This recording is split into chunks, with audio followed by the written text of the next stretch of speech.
ಬಿಟ್ಟು ದೂರ ಹೋದರು, ನನಗಿದ್ದ ನನ್ನವರೆಲ್ಲರೂ ನನ್ನ ಬಿಟ್ಟು ದೂರ ಹೋದರು. ಎಷ್ಟೆಷ್ಟೋ ಕಷ್ಟಗಳಿಗೆ ಗುರಿ ಮಾಡಿದರು, ನನ್ನ ಬಿಡಲೇ ಇಲ್ಲ ಏಸಯ್ಯ. ಎಷ್ಟೆಷ್ಟೋ ಕಷ್ಟಗಳಿಗೆ ಗುರಿ ಮಾಡಿದರು, ನನ್ನ ಬಿಡಲೇ ಇಲ್ಲ ಏಸಯ್ಯ. ಎಂತ ಒಳ್ಳೆ ದೇವರು ಏಸಯ್ಯ, ಎಲ್ಲರೂ ಕೊಡಿ. ಎಂತ ಒಳ್ಳೆ ದೇವರು ಏಸಯ್ಯ, ಚಿಂತೆಯೆಲ್ಲ ತೀರಿತಯ್ಯ ನಿನ್ನ ಸೇರಲು.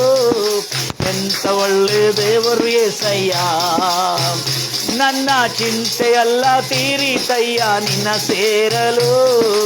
ಎಂತ ಒಳ್ಳೆ ದೇವರು ಏಸಯ್ಯ. ಘೋರ ಪಾಪಿಯಾದ ನಾನು, ಘೋರ ಪಾಪಿಯಾದ ನಾನು ನಿನ್ನಿಂದ ದೂರ ಹೋದಾಗ, ಘೋರ ಪಾಪಿಯಾದ ನಾನು ನಿನ್ನಿಂದ ದೂರ ಹೋದಾಗ, ನಿನ್ನ ಪ್ರೇಮದಿ ನನ್ನ ಅಪ್ಪಿಕೊಂಡು ಕ್ಷಮಿಸಿದಂತ ನನ್ನ ಏಸಯ್ಯ. ನಿನ್ನ ಪ್ರೇಮದಿ ನನ್ನ ಅಪ್ಪಿಕೊಂಡು ಕ್ಷಮಿಸಿದಂತ ನನ್ನ ಏಸಯ್ಯ. ಎಂತ ಒಳ್ಳೆ ದೇವರು ಏಸಯ್ಯ, ಗ್ಲೋರಿ. ಎಂತ ಒಳ್ಳೆ ದೇವರು ಏಸಯ್ಯ, ಚಿಂತೆಯೆಲ್ಲ ತೀರಿತಯ್ಯ ನಿನ್ನ ಸೇರಲು. ಎಂತ ಒಳ್ಳೆ ದೇವರು ಏಸಯ್ಯ, ಚಿಂತೆಯೆಲ್ಲ ತೀರಿತಯ್ಯ ನಿನ್ನ ಸೇರಲು. ಎಂತ ಒಳ್ಳೆ ದೇವರು ಏಸಯ್ಯ. ಎಲ್ಲ ನನ್ನ ಪ್ರಿಯ ಸಹೋದರಿ ಸಹೋದರಿ, ಎಷ್ಟು ಆಸಕ್ತಿಯಿಂದ ನೀವು ದೇವರ ವಾಕ್ಯಕ್ಕಾಗಿ ಆತುರತೆಯಿಂದ ಕಾದಿರ್ತೀರಿ ಎಂಬುದಾಗಿ ನನಗೆ ಗೊತ್ತಿದೆ. ನೀವೆಷ್ಟು ಆಸಕ್ತಿಯಿಂದ ದೇವರ ವಾಕ್ಯವನ್ನು ಕೇಳ್ತಾ ಇದ್ರಿ. ಇದೇ ಆಸಕ್ತಿ ಯಾವತ್ತೂ ನಿಮಗಿರಲಿ ಎಂಬುದಾಗಿ ನನ್ನ ಹಾರೈಕೆ. ಓಕೆ, ಈಗ ಅನೇಕ ಜನರು ವಿಧ ವಿಧವಾದಂಥ ಸಮಸ್ಯೆಗಳಿಂದ, ವಿಧ ವಿಧವಾದಂಥ ಸಂಕಟಗಳಿಂದ ಬಳಲ್ತಾ ಇರ್ತಾರೆ.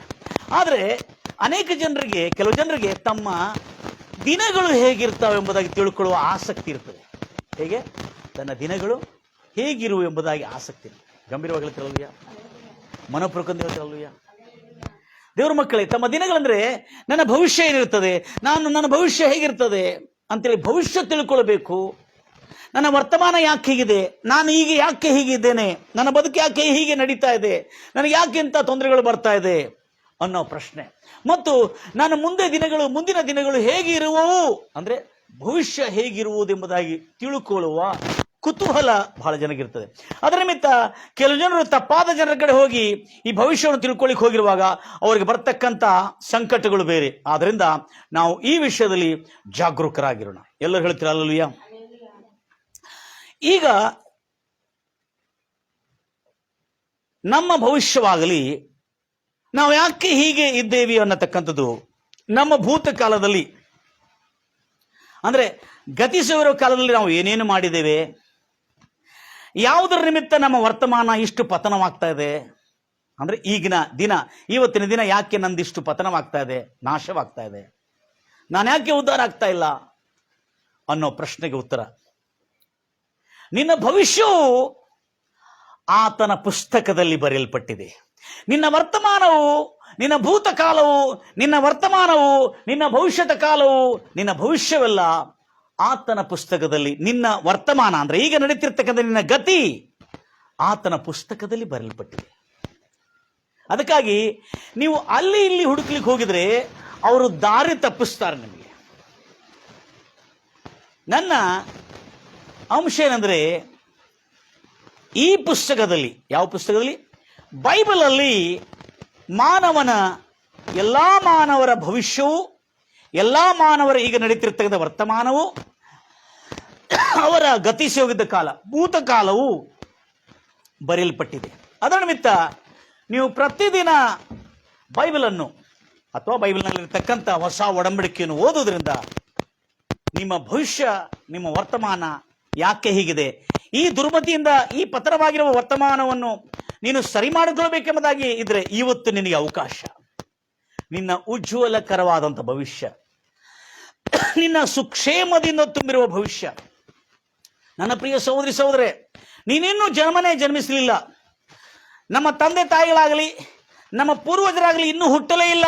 ಹಲೋ, ಮಾನವನು ಇನ್ನೂ ಭೂಮಿ ಮೇಲೆ ಬರಲೇ ಇಲ್ಲ. ಗಂಭೀರವಾಗಿ ಹೇಳ್ತಿರಲ್ವಿಯ?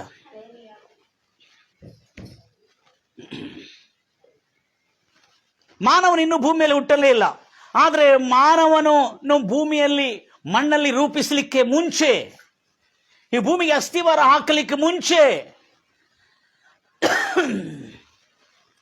ನೀನು ನಾನು ನಂಬಿರ್ತಕ್ಕಂಥ ಕರ್ತಾದಿಕರ್ತನ ದೇವಾದಿದೇವನು, ಬೈಬಲ್ನ ದೇವರು ನಮಗೆ ಈ ಎಲ್ಲ ಕಾರ್ಯಗಳನ್ನು ತಿಳಿಸ್ಲಿಕ್ಕಿದ್ದಾನೆ. Price Lord Jesus. ಇವತ್ತು ನಿನ್ನ ವರ್ತಮಾನ ಯಾಕೆ ಪತನವಾಗ್ತಾ ಇದೆ? ಭೂತಕಾಲದಲ್ಲಿ ನೀನು ಏನು ಮಾಡಿರುವುದರಿಂದ ಪತನವಾಗ್ತಾ ಇದೆ. ಇದನ್ನು ಬಹಳ ಜನ ಮಾಂತ್ರಿಕರ ಹತ್ರ ಅಥವಾ ಜೋಯಿಸರ ಹತ್ರ ಹೋಗಿ ಕೇಳಲಿಕ್ಕೆ ನೋಡ್ತಾರೆ. ಅನೇಕ ಸಾರಿ ಅದು ತಪ್ಪಾಗತ್ತೆ, ನಿಜ ಆಗತ್ತೆ. ಅದು ಯಾಕೆ ಆಗತ್ತೆ ಅನ್ನೋದು ಕೂಡ ನಾನು ಹೋದ ಎಪಿಸೋಡಲ್ಲಿ, ಹೋದ ಮೆಸೇಜಲ್ಲಿ ಹೇಳಿದೆ. ನಾನು ಗಂಭೀರವಾಗಿ ಹೇಳ್ತಿರಲ್ವ? ಆದರೆ ಬೈಬಲ್ ನೀನಲ್ಲ, ನಿನ್ನ ಪೂರ್ವಜರಲ್ಲ, ನಿನ್ನ ಮುತ್ತಾತ ಅಲ್ಲ, 4000 ವರ್ಷ 6000 ವರ್ಷಗಳಿಂದ ಮನುಷ್ಯನನ್ನ ನಿರ್ಮಾಣ ಆಗಲಿಕ್ಕೆ ಮುಂಚೆನೆ, ಈ ಭೂಮಿ ಉತ್ಪನ್ನ ಆಗಲಿಕ್ಕೆ ಮುಂಚೆನೆ ನಮ್ಮೆಲ್ಲರ ಭವಿಷ್ಯವು ಆತ, ನಮ್ಮೆಲ್ಲರ ಭೂತ ವರ್ತ, ನಮ್ಮೆಲ್ಲ ದಿನಗಳು ಅಂದ್ರೆ ನಮ್ಮೆಲ್ಲ ವರ್ಷಗಳಂದ್ರೆ ಇವತ್ತು, ನಿನ್ನೆ ಮತ್ತು ಬರ್ತಕ್ಕಂಥ ಎಲ್ಲ ದಿನಗಳು, ನನ್ನ ದಿನಗಳು ಮಾತ್ರ ಅಲ್ಲದೆ ನನ್ನ ಮಕ್ಕಳು, ಮೊಮ್ಮಕ್ಕಳು, ಮರಿಮಕ್ಕಳು, ಇನ್ನು ಬರುವ ಎಲ್ಲಾ ತಲೆಮಾರುವರೆಗೂ ಈ ಬೈಬಲ್ ಎಂಬ ಪುಸ್ತಕದಲ್ಲಿ ಬರೆಯಲ್ಪಟ್ಟಿದೆ. ನನ್ನ ಪ್ರಿಯ ಸಹೋದರಿ ಸಹೋದರಿ, ಬಹಳ ಆಸಕ್ತಿಯಿಂದ ಇದನ್ನು ಕೇಳ್ತಾ ಇದ್ರಿ. ಈ ಪುಸ್ತಕವನ್ನು ಓದುವುದರಿಂದ ನಿಮ್ಮ ಭವಿಷ್ಯವು ಅಥವಾ ನಿಮ್ಮ ವರ್ತಮಾನವು ಹೇಗಿದೆ ಎಂಬುದಾಗಿ ತಿಳ್ಕೊಳ್ಬಹುದು. ಈ ಪುಸ್ತಕದಲ್ಲಿ ಬರೆಯಲ್ಪಟ್ಟಿದೆ. ಯಾಕಂದ್ರೆ ಬಹಳ ಜನಕ್ಕೆ ತಮ್ಮ ಭವಿಷ್ಯ ತಿಳ್ಕೊಬೇಕಂದ್ರೆ ಬಹಳ ಉತ್ಸಾಹ. ನಮ್ಮ ವರ್ತಮಾನ ಯಾಕೆ ಹೀಗಿದೆ ಅನ್ನತಕ್ಕಂಥ ತಿಳ್ಕೊಳ್ಳಿಕ್ಕೆ ಬಹಳ ಉತ್ಸಾಹ. ಆದ್ರೆ ಈ ಬೈಬಲ್ ನಿನ್ನ ಜೀವಮಾನದ ಎಲ್ಲಾ ದಿನಗಳು, ಭೂತ, ವರ್ತಮಾನ ಮತ್ತು ಭವಿಷ್ಯತ್ ಕಾಲ ಎಲ್ಲಾ ದಿನಗಳು ಇದರಲ್ಲಿ ಉಲ್ಲೇಖಿಸಲ್ಪಟ್ಟಿದೆ. ಈಗ ನಿನ್ನ ವರ್ತಮಾನ ಕೆಟ್ಟು ಹೋಗ್ತಾ ಇದೆ ಅಂದ್ರೆ, ಈಗ ನಿನ್ನ ಜೀವನ ಈಗ ಪತನವಾಗ್ತಾ ಇದೆ ನಿನ್ನ ಜೀವನ ಅಂದ್ರೆ, ಇನ್ನು ಮುಂದೆ ನಿನ್ನ ಜೀವನವನ್ನು ಉದ್ಧರಿಸಿಕೊಳ್ಳೋದಕ್ಕಾಗಿ ಮಾರ್ಗದರ್ಶನ ಕೂಡ ಈ ಬೈಬಲ್ನಲ್ಲಿ ಬರೆಯಲ್ಪಟ್ಟಿದೆ. Praise Lord Jesus. ಸದವಕಾಶನೇ ಕೊಡಲಾಗಿದೆ ನನ್ನ ಪ್ರಿಯ ಸಹೋದರ ಸಹೋದರಿ. ಈ ಬೈಬಲ್ನಲ್ಲಿ ಅದರ ಕಾರ್ಯವನ್ನು ಕೂಡ ಸ್ಪಷ್ಟವಾಗಿ ಬರೆಯಲ್ಪಟ್ಟಿದೆ. Praise Lord Jesus. ಗಂಭೀರವಾಗಿ ಹೇಳ್ತಿರಲ್ವ?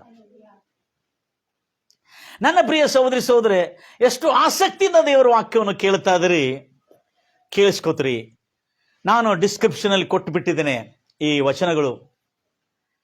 ಕೀರ್ತನೆ 139 ತೆಗಿತೀರಿ? ಕೀರ್ತನೆ 139. ದೇವರು ಎಷ್ಟು ಅದ್ಭುತವಾದ ದೇವರು. ನಿನ್ನನ್ನು ಭೂಮಿಯಲ್ಲಿ ನಿನ್ನನ್ನು ಮಣ್ಣಿಂದ ರೂಪಿಸಲಿಕ್ಕೆ ಮುಂಚೆನೆ, ನಿನ್ನ ಎಲುಬುಗಳು, ನಿನ್ನ ಅಸ್ತಿತ್ವ ಉಂಟಾಗಲಿಕ್ಕೆ ಮುಂಚೆನೆ ನಿನ್ನ ಎಲ್ಲಾ ದಿನಗಳು ಆತನ ಪುಸ್ತಕದಲ್ಲಿ ಬರೆಯಲ್ಪಟ್ಟಿದೆ. ಆ ಪುಸ್ತಕ ಮತ್ತು ಬೇರೆ ಯಾವುದಲ್ಲ, ಅದು ಬೈಬಲ್ ಮಾತ್ರವೇ ಎಂದು ನಾನು ನಿಮಗೆ ದಾವೆ ಮಾಡಿ ಹೇಳ್ಬೋದು. ಓದ್ತೀರಿ? 139ನೇ ಕೀರ್ತನೆ 13ನೇ ವಚನದಿಂದ, ನನ್ನ ದೇಹದಲ್ಲಿರುವ ಎಲ್ಲ ಅವಯವಗಳನ್ನು ಉಂಟು ಮಾಡಿರುವನಾತನು ನೀನು. ಇನ್ನು ತಾಯಿಯ ಗರ್ಭದಲ್ಲಿ ನಾನು ಪಿಂಡವಾಗಿರುವಾಗಲೇ ನನ್ನ ತಾಯಿಯ ಗರ್ಭದಲ್ಲಿ ನನ್ನನ್ನು ರೂಪಿಸಿದ್ದವನು ನೀನಲ್ಲವೇ? ನೀನು ನನ್ನನ್ನು ಅದ್ಭುತವಾಗಿಯೂ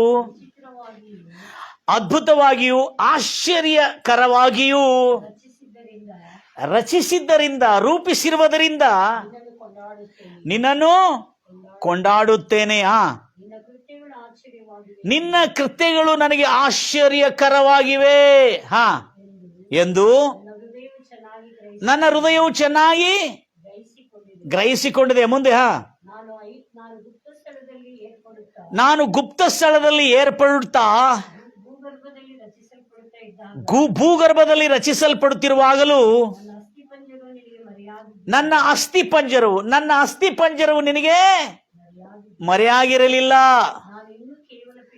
ನಾನಿನ್ನೂ ಕೇವಲ ಪಿಂಡವಾಗಿರುವಾಗಲೇ ನಿನ್ನ ಕಣ್ಣುಗಳು ನನ್ನನ್ನು ನೋಡಿದವು.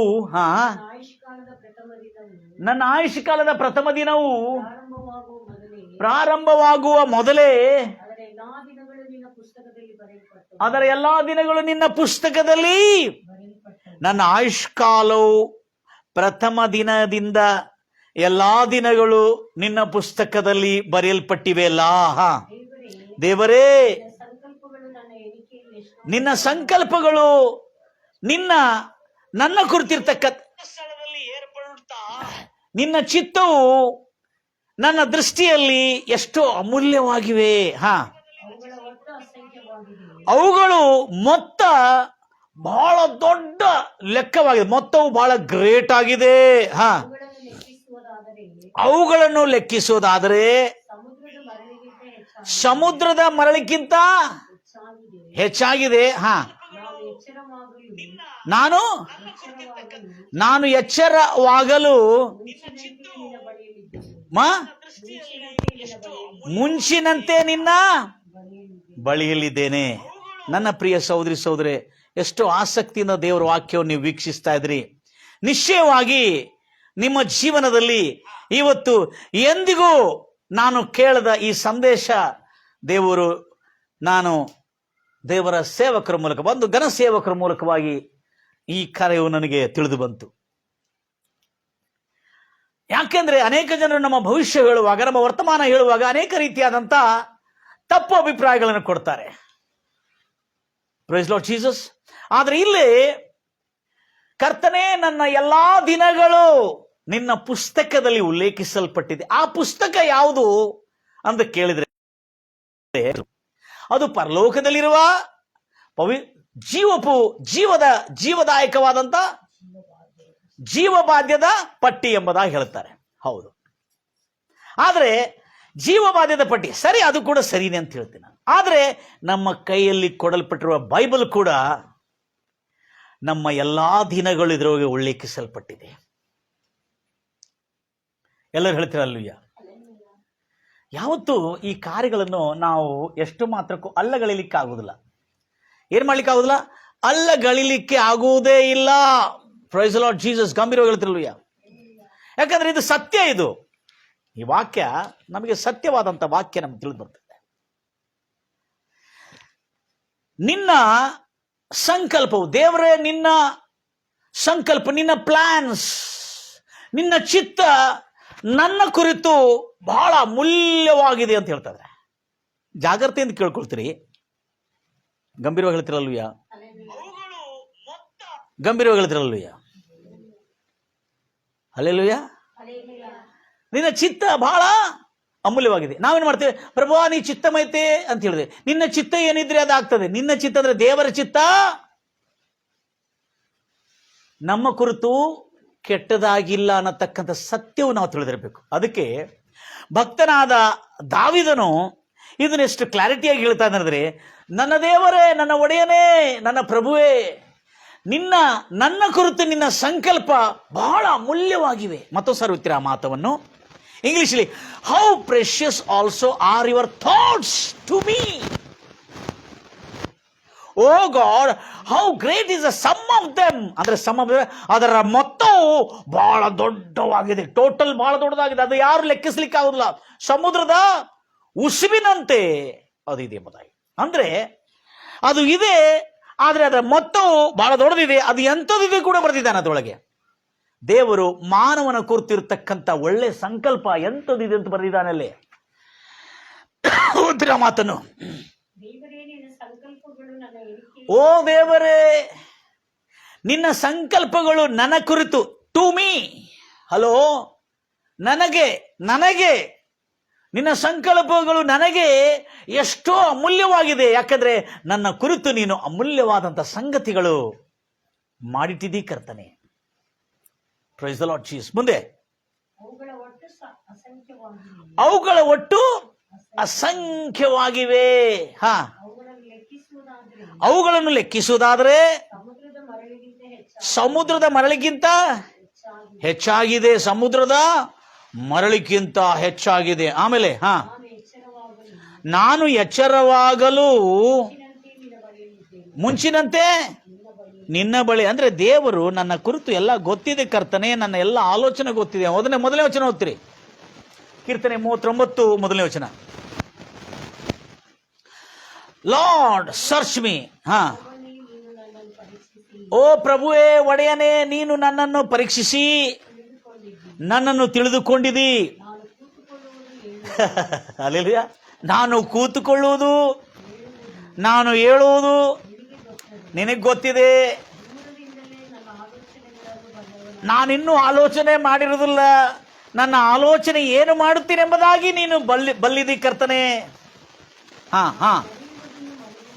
ನಾನು ನಡೆಯುವುದನ್ನು, ನಾನು ಮಲಗುವುದನ್ನು ಶೋಧಿಸಿ ಗ್ರಹಿಸಿಕೊಳ್ಳುತ್ತೀ.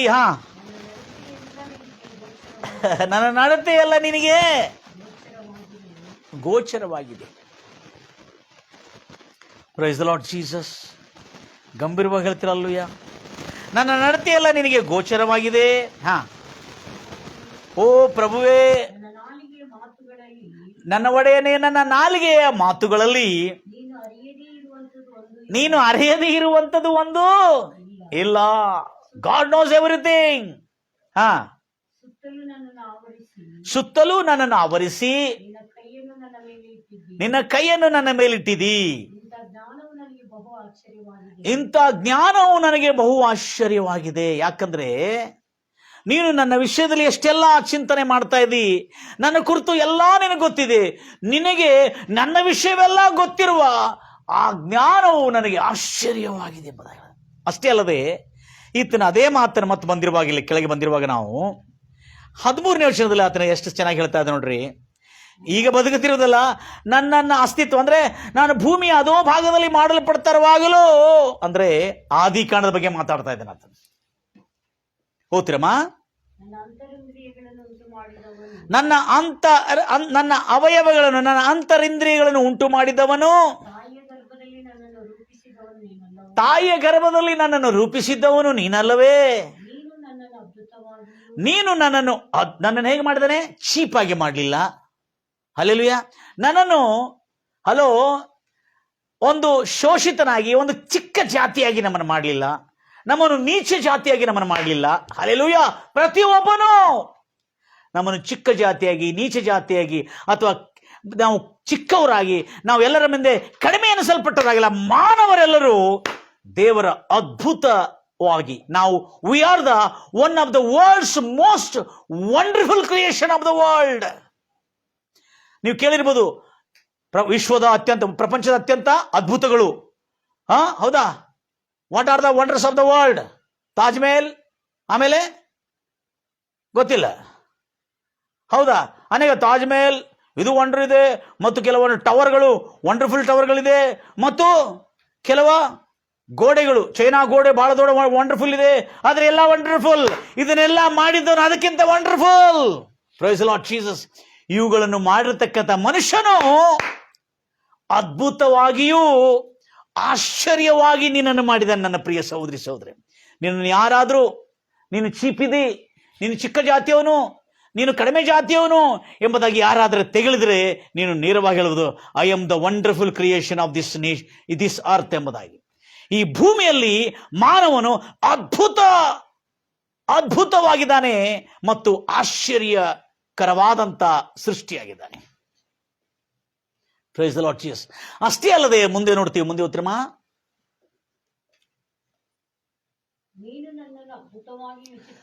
ನೀನು ನನ್ನನ್ನು ಅದ್ಭುತವಾಗಿಯೂ ಆಶ್ಚರ್ಯವಾಗಿಯೂ ರಚಿಸಿದ್ದರಿಂದ, ರೂಪಿಸಿದ್ದರಿಂದ ನಿನ್ನನ್ನು ಕೊಂಡಾಡುತ್ತೇನೆ, ನಿನ್ನನ್ನು ಹಾಡುತ್ತೇನೆ, ನಿನ್ನನ್ನು ಸ್ತುತಿಸುತ್ತೇನೆ, ನಿನ್ನನ್ನು ಕೀರ್ತಿಸುತ್ತೇನೆ. ನಿನ್ನ ಕಾರ್ಯಗಳು ಕರ್ತನೇ, ನಿನ್ನ ಕಾರ್ಯಗಳು ಬಹು ಆಶ್ಚರ್ಯಕರವಾಗಿವೆ.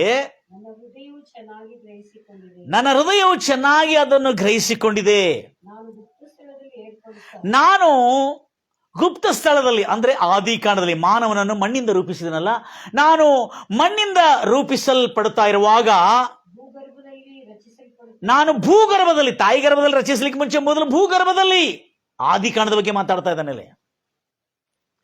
ಆದಿ ಕಾಂಡದಿಂದ ಈ ದಾವೀದನ ಕಾಲದಿಂದ ಇವತ್ತುವರೆಗೂ, ಪ್ರೈಸ್ ಲಾರ್ಡ್ ಜೀಸಸ್, ಗಂಭೀರವಾಗಿ ಹೇಳ್ತೀರಲ್ಲೂಯ್ಯ, ಇವತ್ತುವರೆಗೂ, ಇನ್ನು ಮುಂದೆ ಬರುವ ಎಲ್ಲ ಯುಗದವರೆಗೂ ನನ್ನ ಗುಪ್ತ ಸ್ಥಳದಲ್ಲಿ ಮಾಡಲ್ಪಡ್ತಿರುವಾಗ, ಮುಂದೆ ಭೂಗರ್ಭದಲ್ಲಿ ರಚಿಸಲ್ಪಡ್ತಿರುವಾಗ ನನ್ನ ಅಸ್ಥಿಪಂಜರವು ನಿನಗೆ ಮರೆಯಾಗಿ ಇದ್ದಿಲ್ಲ. ನಾನಿನ್ನೂ ಕೇವಲ ತಾಯಿ ಗರ್ಭದಲ್ಲಿ ಪಿಂಡವಾಗಿರುವಾಗಲೂ ನಿನ್ನ ಕಣ್ಣುಗಳು ನನ್ನನ್ನು ನೋಡಿವೆ. ನನ್ನ ಆಯುಷ್ಕಾಲದ ಪ್ರಥಮ ದಿನವು ಬರ್ತ್ಡೇ, ಅರ್ಥ ಆಯ್ತಾ? ಬರ್ತ್ಡೇ ಆರಂಭವಾಗುವುದರಿಂದ ಮೊದಲೇ ಅದರ ಎಲ್ಲಾ ದಿವಸಗಳು ನಿನ್ನ ಪುಸ್ತಕದಲ್ಲಿ ಬರೆಯಲ್ಪಟ್ಟಿದೆ. Do you want to know your ಭವಿಷ್ಯ? Do you want to know your future and present and past? Very simple answer for you. Simply read the Bible. Then you can understand what is your present. Why your present is like this.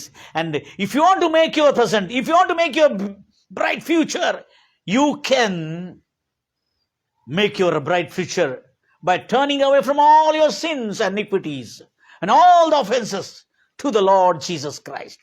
ಆಗ ನೀನು ಎಲ್ಲಾ ನಿನ್ನ ಅಪರಾಧಗಳಿಂದ ತಿರುಗಿಕೊಂಡು ದೇವರ ಬಳಿಗೆ ಬಂದಾಗ ನಿನ್ನ ಎಲ್ಲಾ ಅಪರಾಧಗಳು ಕ್ಷಮಿಸಲ್ಪಟ್ಟು ನಿನ್ನ ಭವಿಷ್ಯವು ಖಂಡಿತವಾಗಿ ಉಜ್ವಲಕರವಾಗಿರುತ್ತದೆ. Price Lord Jesus.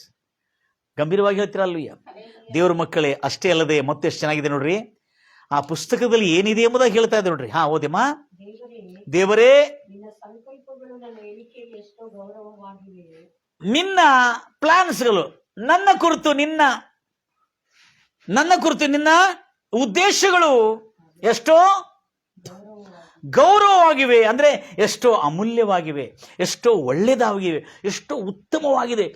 How precious, O God, hallelujah, how precious also your thoughts to me. ನನಗೆ ನಿನ್ನ ಸಂಕಲ್ಪಗಳು ನನಗೆ ಎಷ್ಟು ಅಮೂಲ್ಯವಾಗಿದೆ ಕರ್ತಾರೆ. ಯಾಕಂದ್ರೆ ನೀನು ನನ್ನ ಕುರಿತು ಮಾಡಿರ್ತಕ್ಕಂಥ ಸಂಕಲ್ಪಗಳು ಅದ್ಭುತವಾದಂಥ ಸಂಕಲ್ಪಗಳು, ಆರೋಗ್ಯವಾದಂಥ ಸಂಕಲ್ಪಗಳು, ಉಜ್ವಲಕರವಾದ ಭವಿಷ್ಯ ತುಂಬಿರ್ತಕ್ಕಂಥ ಸಂಕಲ್ಪಗಳು. ಅವು ಎಷ್ಟೋ ನನಗೆ ಅಮೂಲ್ಯವಾಗಿವೆ. ಮುಂದೆ ಅವುಗಳ ಒಟ್ಟು ಅಸಂಖ್ಯ ಅಂದ್ರೆ ಉಸುಕು ಲೆಕ್ಕ ಮಾಡ್ಲಿಕ್ಕೆ ಆಗ್ತದ್ರಿ? ಅಂದ್ರೆ ಅರ್ಥ ಏನು? ನನ್ನ ಸಂಕಲ್ಪ ಅಲ್ಲದೆ, ನಮಗೆ ಹುಟ್ಟುವ ಮಕ್ಕಳಲ್ಲದೆ, ಮೊಮ್ಮಕ್ಕಳ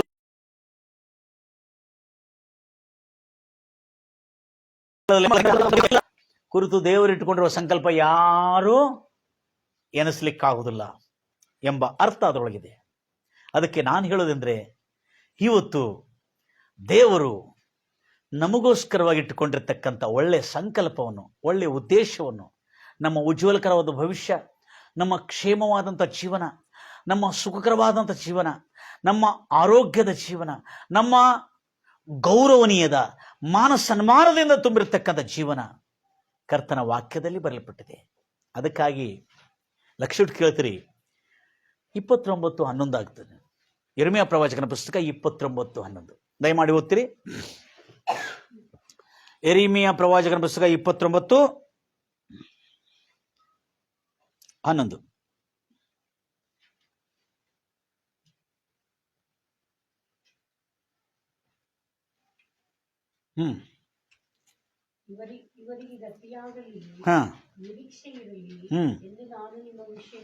ಇವರಿಗೆ ಒಳ್ಳೆ ಸ್ಥಿತಿಯಾಗಲಿ, ಗತಿಯಾಗಲಿ ಮತ್ತು ನಿರೀಕ್ಷೆ ಇರಲಿ ಅಂತೇಳಿ. ನಿರೀಕ್ಷೆ ಅಂದ್ರೇನು? Let them have peaceful hope and bright future. ಗತಿಯಾಗಲಿ, ನಿರೀಕ್ಷೆ ಆಗಲಿ, ಇರಲಿ ಅಂದ್ರು. ಎಂದು ನಾನು ನಿಮ್ಮ ವಿಷಯದಲ್ಲಿ ಮಾಡಿಕೊಳ್ಳುತ್ತಿರುವ, ಮತ್ತೊಂದ್ಸರಿ 10ನೇ ವಚನ ಓದ್ರೆ ಮಾರೆ. ಯೆಹೋವನಿಂತೆನ್ನುತ್ತಾನೆ, ಬಾಬೆಲ್ ರಾಜ್ಯವು 70 ವರ್ಷ ಪ್ರಬಲವಾದ ನಂತರ ನಾನು ನಿಮ್ಮನ್ನು ಕಟಾಕ್ಷಿಸಿ ಈ ಖಂಡಿತವಾಗಿ ತಿರುಗಿ ಬರಮಾಡುವೆನೆಂಬ ನನ್ನ, ಅರ್ಥ ಆಯ್ತಾ, ನನ್ನ ಶುಭವಾರ್ತೆಯನ್ನು, ಇದೇ ಶುಭವಾರ್ತೆ ನಾವು ಕೇಳಬೇಕಾಗಿದ್ದು. ನನ್ನ ಶುಭವಾರ್ತೆಯನ್ನು, ವಾಕ್ಯವನ್ನು ನಿಮಗಾಗಿ ನೆರವೇರಿಸಿ. ಇದೇ ದೇವರ ಸಂಕಲ್ಪ. ನಿಮಗಾಗಿ ನಾನು ನೆರವೇರಿಸುವೆನು. ಇವರಿಗೆ ಒಳ್ಳೆ ಗತಿ, ಗತಿ ಅಂದ್ರೆ ದುರ್ಗತಿ ಅಲ್ರಿ, ಹಲ್ಲೆಲೂಯಾ. ಇವರಿಗೆ ಗತಿಯಾಗಲಿ, ನಿರೀಕ್ಷೆ ಇರಲಿ ಎಂದು ನಾನು, ದೇವರು ಹೇಳ್ತಾ ಇದ್ದಾರೆ, ನಾನು ನಿಮ್ಮ ವಿಷಯದಲ್ಲಿ ಮಾಡಿಕೊಳ್ಳುತ್ತಿರ್ತಕ್ಕಂಥ ಆಲೋಚನೆಗಳು, ದೇವರ ಚಿತ್ತ ಏನಿದೆ ಅಂದ್ರೆ ನಾನೇ ಬಲ್ಲೆನು. ಅವು ಹಾನಿಕರವಾದ ಯೋಚನೆಗಳಲ್ಲ, ನಿನ್ನನ್ನು ಹಾನಿ ಮಾಡತಕ್ಕಂಥ ಯೋಚನೆ ಅಲ್ಲ, ಅದು ಕೇಡು ಮಾಡತಕ್ಕಂಥ ಯೋಚನೆಗಳಲ್ಲ, ಅದು ಹಿತದ ಯೋಚನೆಗಳು. ಅದೆಂತ ಯೋಚನೆಗಳು? Peaceful and good future. ಹಿತದ ಯೋಚನೆಗಳೇ. ನೀವು ನನಗೆ ಕೂಗಿ ಮೊರೆ ಇಡುವಿರಿ, ನನ್ನನ್ನು ಪ್ರಾರ್ಥಿಸಲು ಹೋಗುವಿರಿ.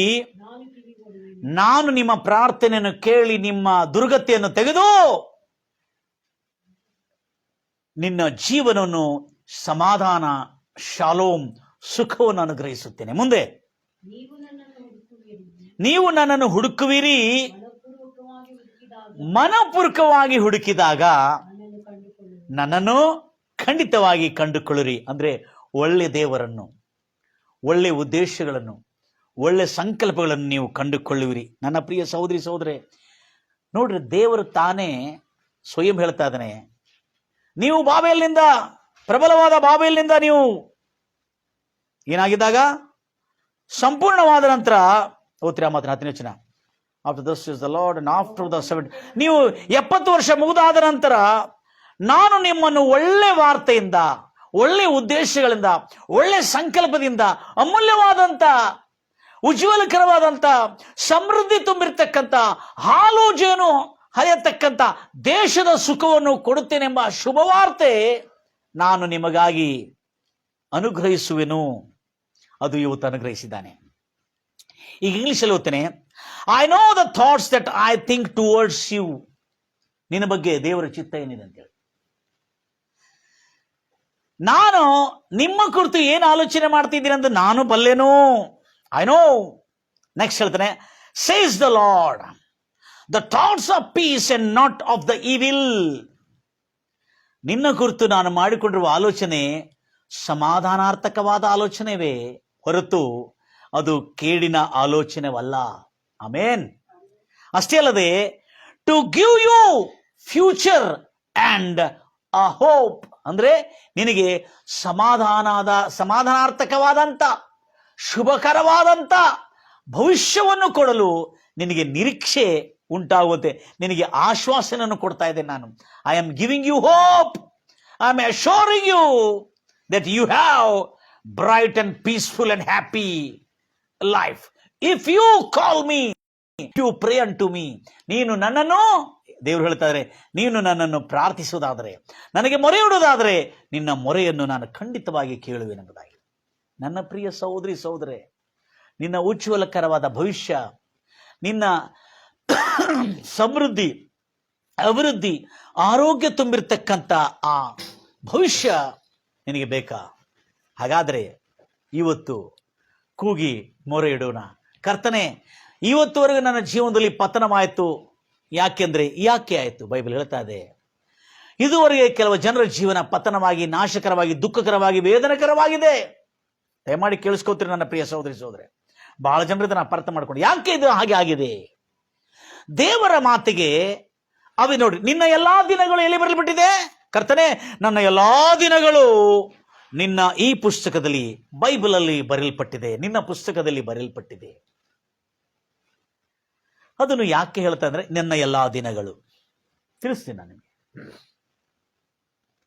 ಆದಿಕಾಂಡ 3ನೇ ಅಧ್ಯಾಯ 17ನೇ ವಚನದಲ್ಲಿ ಬರೆದಿಟ್ಕೊಳ್ತೀರಿ. ಆದಿಕಾಂಡ 3ನೇ ಅಧ್ಯಾಯ 17ನೇ ವಚನದಲ್ಲಿ ಓದ್ತೀರಾ ಮಾತನ್ನು ಬಹಳ ಸ್ಪಷ್ಟವಾಗಿ. ಎಲ್ಲರೂ ಈ ಭೂಮಿಯ ಅಲ್ಲಿ ಎಲ್ಲದಕ್ಕಿಂತ ಯುಕ್ತಿಯುಳ್ಳ ಪ್ರಾಣಿಯಾದ ಸರ್ಪದ ಜೀವನ ಕೂಡ ಬರೆಯಲ್ಪಟ್ಟಿದೆ, ಮತ್ತು ಸ್ತ್ರೀ ಭವಿಷ್ಯವು ಕೂಡ ಬರೆಯಲ್ಪಟ್ಟಿದೆ, ಮತ್ತು ಮಾನವನ ಭವಿಷ್ಯವು ಬರಲ್ಪಟ್ಟಿದೆ. ಓದ್ತೀರಿ ಆದಿಕಾಂಡ 3ನೇ ಅಧ್ಯಾಯ.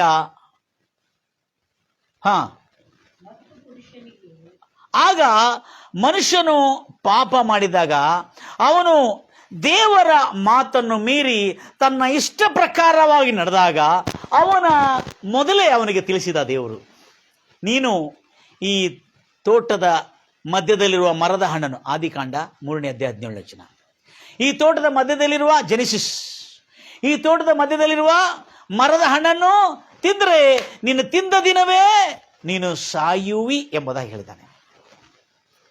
ದೇವರು ನಿನಗೆ ಉಜ್ವಲಕರವಾದಂಥ ಭವಿಷ್ಯವನ್ನು ಮಾಡಿಟ್ಟಿದ್ದಾನೆ. ಅಂದರೆ ಯಾರಿಗೆ?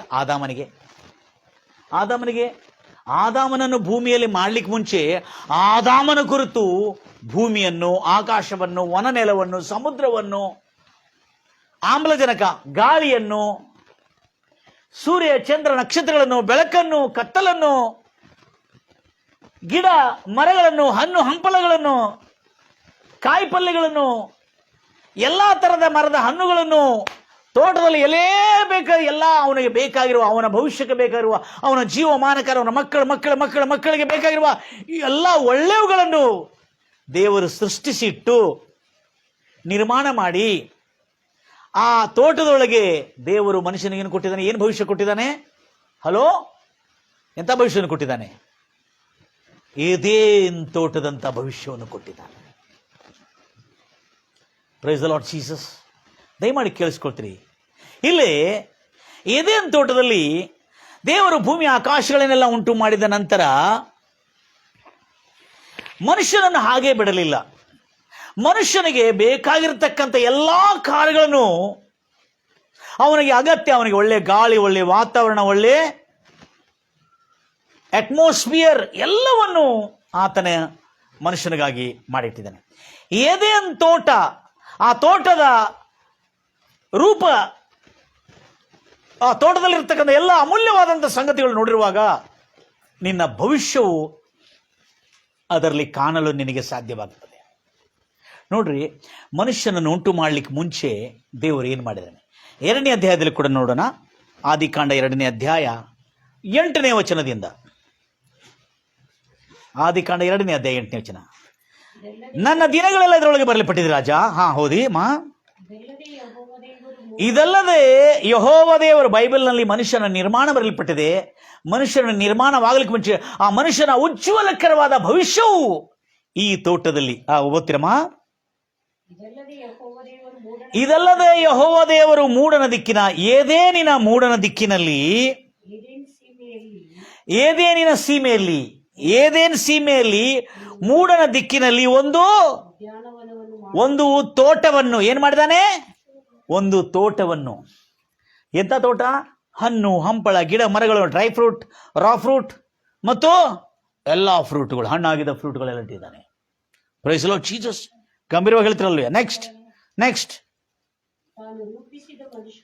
ನೋಡ್ರಿ, ತಾನು ರೂಪಿಸಿದ್ದ ಮನುಷ್ಯನನ್ನು ಆ ಏದೇನ್ ಎಂಬ ತೋಟದಲ್ಲಿ ಇರಿಸಿದನು. ಮುಂದೆ, ಮತ್ತು ಯೆಹೋವ ದೇವರು, ಲಿಸನ್ ಕೇರ್ಫುಲಿ, ಆ ತೋಟದ ಮಧ್ಯದಲ್ಲಿರುವ ಹಣ್ಣಷ್ಟೇ ಅಲ್ಲ ಚೆನ್ನಾಗಿರೋದು, ಆ ತೋಟದಲ್ಲಿರುವ ಎಲ್ಲಾ ತರದ ಮರದ ಹಣ್ಣುಗಳು, ಅಂದ್ರೆ ಅದಕ್ಕೆ ನೋಟಕ್ಕೆ, ನೋಡ್ಲಿಕ್ಕೆ ರಮ್ಯವಾಗಿಯೂ, ತಿನ್ಲಿಕ್ಕೆ ಅನುಕೂಲವಾಗಿಯೂ, ಒಳ್ಳೆದಾಗಿಯೂ ಇರುವ ಎಲ್ಲಾ ತರದ ಮರದ ಹಣ್ಣುಗಳನ್ನು, ಎಲ್ಲಾ ತರದ ಮರಗಳನ್ನು ಯಾವ ಭೂಮಿ ಮೇಲೆ? ಏದೇನ್ ತೋಟದಲ್ಲಿ ಬೆಳೆ ಮಾಡಿದ್ರ. ಅಂದ್ರೆ ಮನುಷ್ಯನನ್ನು ಉಂಟು ಮಾಡ್ಲಿಕ್ಕೆ ಮುಂಚೆ ಅವನ ಭವಿಷ್ಯವನ್ನು ದೇವರು ಉಂಟು ಮಾಡಿದ್ದಾನೆ. I love my God. Praise the Lord Jesus. God is good all the time. ನನ್ನ ಪ್ರಿಯ ಸಹೋದರರೇ, ಅವನನ್ನು ಉಂಟು ಮಾಡ್ಲಿಕ್ಕೆ ಮುಂಚೆ ಅವನ ಉಜ್ವಲಕರವಾದ ಭವಿಷ್ಯವನ್ನು ದೇವರು ಮೊದಲೇ ಉಂಟು ಮಾಡಿದ್ದಾನೆ. ಮುಂದೆ, ಇದಲ್ಲದೆ ಆ ವನದ, ಇವೆಲ್ಲ ಹಣ್ಣುಗಳು, ಒಳ್ಳೆ ಮರಗಳು, ಎಲ್ಲ ಒಳ್ಳೆ ಮರಗಳಿತ್ತು. ಆದರೆ ಇದಲ್ಲದೆ ಆ ತೋಟದ ಮಧ್ಯದಲ್ಲಿ, ನೋಡ್ರಿ, ಒಳ್ಳೆದ್ರೆ ಕೆಟ್ಟದ ಅರಿವನ್ನು ಹುಟ್ಟಿಸೋ ಮರ ಅಷ್ಟೇ ಅಲ್ಲ, ಆ ತೋಟದ ಮಧ್ಯದಲ್ಲಿ ಜೀವದಾಯಕದ ವೃಕ್ಷವನ್ನು ಕೂಡ, ಮತ್ತೊಂದು ಮರ ಇದೆ ಅದರ ಪಕ್ಕದಲ್ಲಿ, ಒಳ್ಳೆದರ ಕೆಟ್ಟದರ ಅರುವನ್ನುಟ್ಟಿಸಿದ ಮರವನ್ನು ಕೂಡ ಬೆಳೆಸಿದನು. ಏದೇನಿನ ಸೀಮೆ, ಏದೇನ್ ಸೀಮೆ ಬೇರೆ, ಏದೇನ್ ಸೀಮೆಯಲ್ಲಿ ಇರ್ತಕ್ಕಂಥ ಏದೇನ್ ತೋಟ ಬೇಕಾಗಿದೆ. ಈಗ ಏದೇನ್ ಸೀಮೆಯಲ್ಲಿ ಒಂದು ನದಿ ಹುಟ್ಟಿ ಏನು, ಏದೇನ್ ತೋಟ ಎಷ್ಟು ದೊಡ್ಡದಂದ್ರೆ ಒಂದು ಸಾಮಾನ್ಯವಾದ 2-3 ಎಕರೆ 4 ಎಕರೆ ಇರೋದಲ್ಲ ಅದು. ಏದೇನ್ ಸೀಮೆಯಲ್ಲಿ ಒಂದು ನದಿ ಹುಟ್ಟಿ ಆ ಏದೇನ್ ತೋಟವನ್ನು ತೋಯಿಸುತ್ತಿತ್ತು. ಅದು ಆಚೆ ಕಡೆಯಲ್ಲಿ ಒಡೆದು, ಅದು ಆಚೆ ಕಡೆಯಲ್ಲಿ ಒಡೆದು 4 ಬ್ರಾಂಚ್ಗಳಾಗಿ 4 ಶಾಖೆಗಳಾಗಿ, ಮೊದಲನೆಯ ನದಿಯ ಹೆಸರು ಪಿಶೋನ್. ಅಂದ್ರೆ 4 ನದಿಗಳಿದೆ ರೀ. ಹಲೋ, ನಿನ್ನ ಉಜ್ವಲಕರವಾದ ಭವಿಷ್ಯ ಎಷ್ಟು ಸುಂದರವಾಗಿ ಮಾಡಿದ ನೋಡ್ರಿ ದೇವರು. ಆ ಮೊದಲನೇ ನದಿ ಹೆಸರು ಪಿಶೋನ್.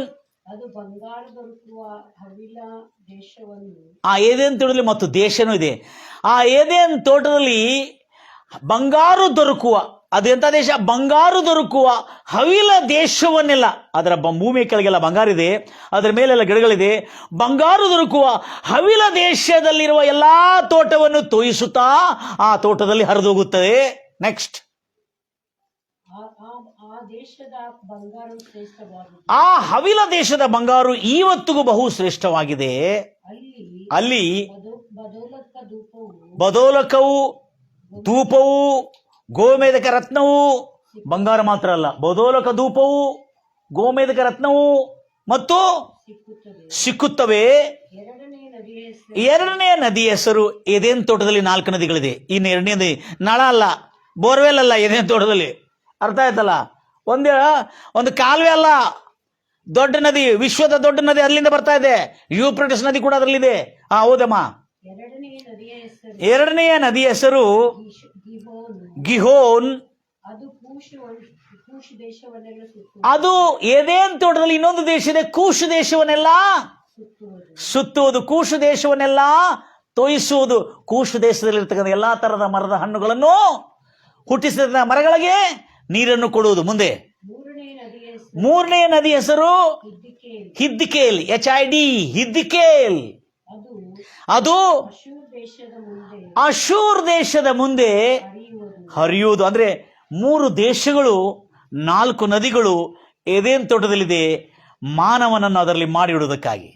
ಮೊದಲು ದೇವರು ಮಾನವನ ಉಜ್ವಲಕರವಾದಂಥ ಭವಿಷ್ಯವು, ಅವನಿಗೆ ಬೇಕಾಗಿರುವ ಎಲ್ಲ ವಾತಾವರಣವು ಮಾಡಿಟ್ಟಿದ್ದಾನೆ. ಮುಂದೆ 4ನೆಯ ನದಿಯ ಹೆಸರು ಯೂಫ್ರೆಟಿಸ್. ಏನದು ಹೆಸರು? ಯೂಫ್ರೆಟಿಸ್, ವಿಶ್ವದ ಅತ್ಯಂತ ದೊಡ್ಡ ನದಿ. ಹಲ್ಲೆಲೂಯಾ. ಈಗಲೂ ಆ ನದಿ ಇದೆ, ಬೈಬಲ್ ಅದು ಬರೆಯಲ್ಪಟ್ಟಿದೆ. ನನ್ನ ಪ್ರಿಯ ಸಹೋದರಿ ಸಹೋದರೇ, ಐತಿಹಾಸಿಕ ಪ್ರಕಾರವಾಗಿ ಕೂಡ ಈ ಬೈಬಲ್ನಲ್ಲಿ ಬರೆಯಲ್ಪಡುವ ಸತ್ಯ ಇವತ್ತಿಗೂ ಸತ್ಯವಾಗಿದೆ ಎಂಬುದಾಗಿ ನೀವು ತಿಳ್ಕೊ. ಮನುಷ್ಯನ ಉಜ್ವಲಕರವಾದ ಭವಿಷ್ಯ ಮನುಷ್ಯನನ್ನುಂಟು ಮಾಡಿ ಏದೇನ್ ತೋಟದಲ್ಲಿ ಇರಿಸಲಿಕ್ಕೆ ಮುಂಚೆನೆ ಆತನು ಆ ತೋಟದಲ್ಲಿ 3 ದೇಶಗಳು, 4 ನದಿಗಳು ಹರಿತಾ ಇದೆ. ಎಲ್ಲ ಹೇಳ್ತೀರ ಹಲ್ಲೆಲೂಯಾ. ಬಂಗಾರು ಬೆಳ್ಳಿ ಎಲ್ಲ ಇದೆ ಅದರೊಳಗಡೆ, ಎಲ್ಲ. Praise the Lord Jesus. ಎಲ್ಲರೂ ಹೇಳ್ತೀರ ಹಲ್ಲೆಲೂಯಾ. ಅಂದ್ರೆ ಇಂಥ ತೋಟವನ್ನು ಕೊಟ್ಟು, ಇಂಥ ಸುಖವನ್ನು ಕೊಟ್ಟು, ಎಂಥ ಆನಂದ ಹರ್ಷಕರವಾದ ಇದು ತೋಟದಲ್ಲಿ ಮತ್ತೇನಿದೆ? ಈ ತೋಟಕ್ಕೆ ಹೆಸರೇನ್ರಿ? ಏದೇನಿನ ತೋಟ. ನೆನಪಿಟ್ಕೊಳ್ರಿ, ಏದೇನ್ ಅಂದ್ರೆ ಡಿಲೈಟ್ಸ್. ಅರ್ಥ ಏನು? ಏದೇನ್ ಅಂದ್ರೆ ಡಿಲೈಟ್ಸ್ ಅಂದ್ರೆ ಏನು? ಆನಂದಗಳು. ಏನು? ಆನಂದಗಳು. ಹಲ್ಲೆಲೂಯಾ. ಡಿಲೈಟ್ಸ್ ಅಂದ್ರೆ ಹರ್ಷಗಳು. ಅಂದ್ರೆ ದೇವರು ಮಾನವನಿಗಾಗಿ ಎಲ್ಲ ಹರ್ಷ ತರತಕ್ಕಂಥದ್ದು, ಆನಂದ ತರದ. ಅಂದ್ರೆ ಅವನ ದಿನಗಳು ಸುಖದಿಂದಲೂ, ಅವನ ವರ್ಷಗಳು ಹರ್ಷದಿಂದಲೂ ಸಂತೋಷವಾಗಿ ಕಳೆಯಲು ದೇವರು ಮಾಡಿದ್ದಾನೆ. ನನ್ನ ಪ್ರಿಯ ಸಹೋದರಿ ಸಹೋದರಿ, ಇಂಥ ಒಂದು ಭವಿಷ್ಯವನ್ನು ಮಾನವನಿಗಾಗಿ ಮಾಡಿದ ನಂತರ ಮಾನವನು ಹೇಗೆ ಇದನ್ನು ಕಳೆದುಕೊಂಡನು ಅಂತೂ ಬರೆಯಲ್ಪಟ್ಟಿದ್ದಿಲ್ಲ. ಅವನ ದಿನಗಳು ಸುಖಕರವಾಗಿಯೂ ಅವನ ವರ್ಷಗಳು ಹರ್ಷಕರವಾಗಿ ಬೈಬಲಲ್ಲಿ ಇದೆ. ಅದು ಬಹಳ ಸ್ಪಷ್ಟವಾಗಿದೆ. ಅದು ಯಾಕಂದ್ರೆ ಅವನ ದಿನಗಳೆಲ್ಲ ಬೈಬಲ್ನಲ್ಲಿ ಸ್ಪಷ್ಟವಾಗಿ ಬರೆಯಲ್ಪಟ್ಟಿದೆ. ನನ್ನ ಪ್ರಿಯ ಸಹೋದರಿ ಸಹೋದರಿ, ಪ್ರತಿಯೊಂದು ಮಾನವನ ಭವಿಷ್ಯವು ಅವನು ಹುಟ್ಟಲಿಕ್ಕೆ ಮುಂಚೆ ಉಜ್ವಲಕರವಾದಂಥ ಭವಿಷ್ಯವನ್ನು ಮಾಡಿಟ್ಟಿದ್ದಾನೆ. ಆದರೆ ಮಾನವನು ತನಗಿಷ್ಟ ಬಂದಂಥ ಪಾಪ, ದ್ರೋಹ, ಅಪರಾಧಗಳನ್ನು ಅನುಸರಿಸಿ ಸುಳ್ಳು, ಮೋಸ, ವಂಚನೆ, ದೌರ್ಜನ್ಯ, ಕೇಡು ಮಾಡುವಂಥ ದುರ್ಬುದ್ಧಿ ಮಾಡಿಕೊಂಡಿರುವುದರಿಂದ ಅವನ ಕ್ರಿಯೆಗಳ ನಿಮಿತ್ತ, ಅವನ ಪಾಪ, ದ್ರೋಹ, ಅಪರಾಧಗಳ ಕ್ರಿಯೆಗಳ ನಿಮಿತ್ತ, ಅವನ ಕರ್ಮದ ನಿಮಿತ್ತ ಅವನ ವರ್ತಮಾನವು, ಅವನ ಭವಿಷ್ಯವು ಪತನ ಮಾಡಿಕೊಂಡಿದ್ದಾನೆ. Praise the Lord Jesus. ನನ್ನ ಎಲ್ಲ ಪ್ರಿಯ ಸಹೋದರಿ ಸಹೋದರೇ, ಈ ಉಜ್ವಲಕರವಾದ ಭವಿಷ್ಯ, ಇನ್ನೊಂದು ರಹಸ್ಯ ಹೇಳ್ಬೇಕು ನಾನು. ಏದೇನ್ ತೋಟದಲ್ಲಿ ಇನ್ನೊಂದು ರಹಸ್ಯ ಹೇಳ್ಬೇಕು ನಾನು. ಗಂಭೀರವಾಗಿ ಹೇಳ್ತಿರಲ್ವಯ್ಯ, ಏನದು ರಹಸ್ಯ? ಏದೇನ್ ತೋಟದ ರಹಸ್ಯ ಏನದು? ಬಹಳ ಅದ್ಭುತವಾದಂಥ ರಹಸ್ಯ ಅದು. ದೇವರ ಮಕ್ಕಳೇ, ಯೆಶಾಯ ಪ್ರವಾಚಕನ ಪುಸ್ತಕ, ಎಜಿಕೇಲ್ ಪುಸ್ತಕ 31ನೇ ಅಧ್ಯಾಯ 9ನೇ ವಚನ. ಏದೇನ್ ತೋಟದಲ್ಲಿರತಕ್ಕಂಥ ಅದ್ಭುತವಾದಂಥ, ಏದೇನ್ ತೋಟದಲ್ಲಿರತಕ್ಕಂಥ ಮರಗಳು, ಏದೇನ್ ತೋಟದ ಸೌಂದರ್ಯವು, ಏದೇನ್ ತೋಟದ ಶೃಂಗಾರವು, ಏದೇನ್ ತೋಟದಲ್ಲಿರ್ತಕ್ಕಂಥ ಎಲ್ಲ ಹಾಲು ಜೇನು ಹರಿಯುವಂಥ ಸುಖವು, ಹಾಲು ಜೇನು ಹರಿಯುವಂಥ ಸುಖವು ಏದೇನ್ ತೋಟದಲ್ಲಿದೆ. ಅದಕ್ಕೆ ಏದೇನ್ ಅಂದ್ರೆ ಅರ್ಥ ಏನೋ? ಹರ್ಷಗಳು. ಏದೇನ್ ತೋಟದಿಗೆ 3 ಹೆಸರುಗಳಿದೆ. ಏನು ಹೆಸರುಗಳಲ್ರಿ? ಮೊದಲನೇದಾಗಿ ಏದೇನ್ ತೋಟ, ಎರಡನೇದಾಗಿ ದೇವರ ತೋಟ. ಅದೆಂಥ ತೋಟ? ದೇವರ ಉಪಸ್ಥಿತಿ ಇರತಕ್ಕಂಥ ತೋಟ. ಮೂರನೇದಾಗಿ ಕರ್ತನು. ಕರ್ತನಂದ್ರೆ ಒಡೆಯನು. ಅಂದ್ರೆ ಅರ್ಥ ಏನು? ಯೇಸು ಕ್ರಿಸ್ತನು, ನಮ್ಮ ಪ್ರಭು ಇರತಕ್ಕಂಥ, ಪ್ರಭುವಿನ ಉಪಸ್ಥಿತಿ ಇರತಕ್ಕಂಥ ತೋಟ. ಹಲ್ಲೆಲೂಯಾ. ಮತ್ತು ಅದಕ್ಕೆ ಸಮಾನವಾದ ಏದೇನ್ ಅನ್ನತಕ್ಕಂಥ ಪದಕ್ಕೆ ಸಮಾನವಾದ ಒಂದು ಪದ ಇದೆ. ಅದೇನಿದೆ? ಪ್ಯಾರಡೈಸ್. ಏನದು? ಪ್ಯಾರಡೈಸ್ ಅಂದ್ರೆ ಏನರ್ಥ? ಪ್ಯಾರಡೈಸ್ ಅಂದ್ರೆ ಪರದೈಸಿ. ಪರದೈಸಿ ಅಂದ್ರೆ ಅರ್ಥ ಏನದು? ಹರ್ಷಗಳು ತುಂಬಿರತಕ್ಕಂಥ ಪ್ರದೇಶ. ದಯಮಾಡಿ ನೋಟ್ ಮಾಡಿ ಇಟ್ಕೊಳ್ತೀರಿ. ಏದೇನಿಗೆ ಅರ್ಥ ಏನಂದ್ರೆ ಹರ್ಷಗಳು. ಅದಕ್ಕೆ ಸಮಾನ ಅರ್ಥವುಳ್ಳ ಪದ ಪ್ಯಾರಡೈಸ್. ಹಾಗೆ ಅದಕ್ಕೆ ಮತ್ತೊಂದು ಅರ್ಥ ಹೆಸರಿದೆ, ದೇವರ ತೋಟ. ಎಂಥ ತೋಟ? ದೇವರ ತೋಟ. ಮತ್ತೊಂದು ಅರ್ಥ ಇದೆ, ಕರ್ತನ ತೋಟ, ಒಡೆಯನ ತೋಟ ಎಂಬುದಾಗಿ. ದೇವ್ರ ಮಕ್ಕಳೇ, ಈಗ ಈ ತೋಟದಲ್ಲಿ ತಿನ್ನೋ ತಿಂಡಿ, ಬಂಗಾರು, ಬೆಳ್ಳಿ, ನಾಣ್ಯಗಳು, ವೈಡೂರ್ಯ, ಗೋಮೇಧಿಕ ರತ್ನ ಇವೆಲ್ಲ ಇರೋದು ಮಾತ್ರ ಅಲ್ಲ, ದೇಹಕ್ಕೆ ಬೇಕಾಗಿರ್ತಕ್ಕಂಥ ಎಲ್ಲ ಇರೋದು ಮಾತ್ರ ಅಲ್ಲದೆ, ನಮಗೆ ಆರೋಗ್ಯಕ್ಕೆ ಬೇಕಾಗಿರ್ತಕ್ಕಂಥ ಎಲ್ಲ ವಾತಾವರಣ ಇರೋದು ಮಾತ್ರ ಅಲ್ಲದೆ, ನಮ್ಮ ಸುಖ ಜೀವನಕ್ಕೆ ಬೇಕಾಗಿರ್ತಕ್ಕಂಥ ಎಲ್ಲ ಗೋಮೇಧಿಕ ರತ್ನವು, ವೈಡೂರ್ಯವು, ಬದೋಳಕ ಧೂಪವು ಎಲ್ಲವೂ ಅದರೊಳಗಿದೆ. ಈಗ ಏದೇನ್ ತೋಟದಲ್ಲಿ ನಾವು ಎಲ್ಲರೂ ಗೊತ್ತಿಲ್ಲದ ಒಂದು ರಹಸ್ಯ ನಿಮಗೆ ತಿಳಿಸಬೇಕೆಂಬುದಾಗಿ ಬಯಸ್ತಾ ಇದ್ದೇನೆ. 31ನೇ ಅಧ್ಯಾಯ ಎಜಿಕೇಲ್ ಪುಸ್ತಕ 9ನೇ ವಚನ ತೆಗಿತೀರಿ, ಓದ್ತೀರಿ ಆ ಮಾತು. ಬೇಗನೆ ಓದ್ತೀರಿ. ಹಾ, 8ರಿಂದ ಓದವ ಹೋಗ್ಲಿ. ದೇವರು ನೋಡ್ರಿ, ವನಕ್ಕೆ ಏನು ಹೆಸರಿದೆ? ದೇವರ ಉದ್ಯಾನವನದಲ್ಲಿ ದೇವದಾರುಗಳು ಅದನ್ನು ಮುಚ್ಚಲಾರದೆ ಹೋದವು. ತುರಾಯಿ ಮರಗಳು ಅದರ ರೆಮ್ಮೆಗಳಷ್ಟು ಉದ್ದವಾಗಿರಲಿಲ್ಲ. ಅತ್ತಿ ಮರಗಳು ಅಂದ್ರೆ ಅರ್ಥ ಏನು? ದೇವರ ತೋಟದ ಹೊರಗೆ ಕೆಲವು ಮರಗಳಿದೆ. ಆ ಮರಗಳ ಬಗ್ಗೆ ಮಾತಾಡ್ತಾ ಇದ್ದಾನೆ. ಅದರ ಕೊಂಬೆಗಳು ತೋಟದ ಕೊಂಬೆಗಳಷ್ಟು ದಪ್ಪವಾಗಿರಲಿಲ್ಲ. ಅಂಡರ್ಲೈನ್ ಮಾಡ್ರಿ. ದೇವರ ವನದಲ್ಲಿ ಅಂದ್ರೆ ಏದೇನ್ ತೋಟದಲ್ಲಿ, ದೇವರ ವನದಲ್ಲಿ, ದೇವರ ತೋಟದಲ್ಲಿ, in the garden of God English ಅಲ್ಲಿ. No tree in the garden of God was like in the beauty.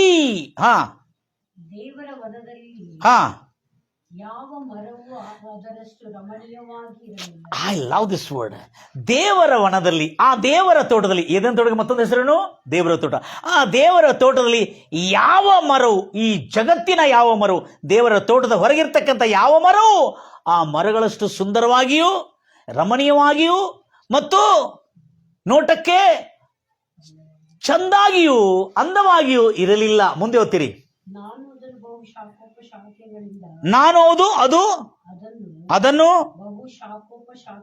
ಬಹು ಶಾಖೋಪ ಶಾಖೆಗಳಿಂದ, ಶಾಖೆಗಳಂದ್ರೆ ಬ್ರಾಂಚ್ಗಳಿಂದ, ಏನ್ ದೇವ್ರು ಹೇಳ್ತಾ ಇದ್ರೆ ಅದರ ಎಲ್ಲ ಬ್ರಾಂಚ್ಗಳನ್ನು ನಾನು ಅಂದಗೊಳಿಸಿದ್ದೇನೆ, ಶಾಖೆಗಳನ್ನು ನಾನು ಅಂದವಾಗಿ ರೂಪಿಸಿದ್ದೇನೆ. ಅಂಡರ್ಲೈನ್ ಮಾಡ್ರಿ. ದೇವರ ಉದ್ಯಾನವನವಾದ ಏದೇನಿನ ಏದೇನಿನ ಸಕಲ ವೃಕ್ಷಗಳು ಅದಕ್ಕೆ ಅಸೂಯೆ ಪಡುತ್ತಿತ್ತು. ಅಂದ್ರೆ ಅರ್ಥ ಏನು? ಏದೇನಿನ ಸೀಮೆಯೊಳಗೆ ಅನೇಕ ಗಿಡ ಮರಗಳಿವೆ. ಆದರೆ ತೋಟದೊಳಗೆ ಏದೇನ್ ತೋಟ ಬೇರೆ, ಏದೇನಿನ ಸೀಮ ಬೇರೆ. ಏದೇನ್ ತೋಟದೊಳಗಿರ್ತಕ್ಕಂಥ ಮರಗಳನ್ನು ನೋಡಿ ಹೊರಗಿನ ಮರಗಳು ಏನು ಪಡ್ತಿದ್ದವಂತೆ? ಅಸೂಯೆ, ಹೊಟ್ಟೆ ಕಿಚ್ಚು ಪಡ್ತಿದ್ದವಂತೆ.